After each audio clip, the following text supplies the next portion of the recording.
唔係喎，最近睇好隻港股喎，差啲唔記得咗，都係同學揾出嚟嘅喎。我覺得咧，大家同學仔就好犀利，我覺得完全真係好好，真係係上堂嗰套係吸收得好好。係啊，咁啊見到個雷軍增持嗰下，即刻好敏鋭地咧就喂知道係好嘢，因為雷軍即係之前我睇淡小米，大家都知我睇淡嘅啦。咁啊，但係操作得唔係咁好啦，咁所以就成到呢轉嘅跌浪。咁但係呢轉嘅睇好咧係有雷軍嘅加持，雷軍1億啊嘛，1億人民幣定港紙啊，平均價38.6左右就買咗貨。哇！呢條友咧真係計數咧咁，即係我覺得雷軍係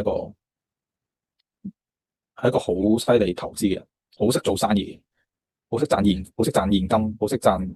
業務，好識都就算呢啲股票投資咧，我信佢咯。即係如果佢38.6夠膽自己荷包揞1億，唔係公司。想真正學識一套持續盈利嘅投資方法，享受自由人生，可以俾 like 同埋下邊留言呢個 emoji，我哋會 send 翻個免費嘅入門班俾大家。